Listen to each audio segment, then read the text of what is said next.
Higit 985 million pesos pa lamang mula sa 11 billion pesos na nakalaan sa Social Amelioration Program o SAP ng DSWD para sa mga low-income households sa buong Central Luzon ang naipapamahagi na.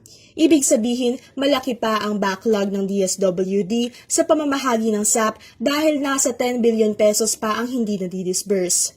Inilunsad ang programang ito ng gobyerno para matulungan ang mga pamilyang nawalan ng pagkakakitaan na kabuhayan bunsod ng Luzon lockdown sa gitna ng banta ng COVID-19 pandemic.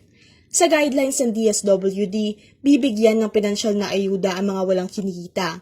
Kaya naman hindi natatanggap pa ang patuloy na sumasahod sa kabila ng quarantine at mga nagpe-pension pa. Binago naman ng DSWD ang alituntunin na hindi kwalipikado ang mga barangay official sa SAP. Ngayon, maaari nang tumanggap ng ayuda ang mga barangay health worker, barangay tanod, barangay health emergency response teams at kanilang mga pamilya. Ito'y bilang pagkilala raw sa kanilang gampanin bilang frontliners laban sa COVID-19.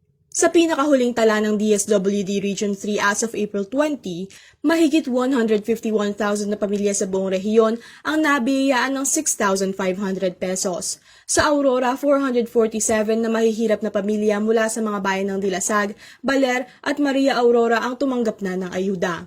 639 mula sa mga bayan ng Pilar at Hermosa sa Bataan ang nabiyayaan na.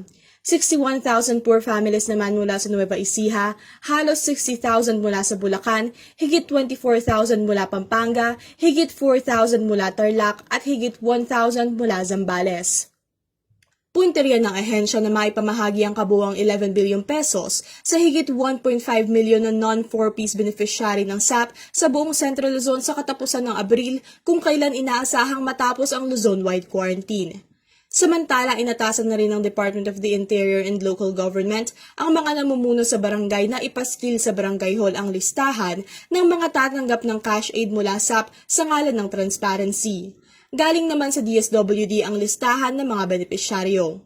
Inanunsyo na rin nitong nakaraang linggo ni Cabinet Secretary at IATF spokesperson Carlo Nograles na gagawin na lamang ang validation process pagkatapos maibigay ang pera sa benepisyaryo. Ito'y para mapabilis daw ang pamamahagi ng ayudang higit isang buwan nang hinihintay ng nakararaming Pilipino. Mike Amparo, CLTV, 36 News.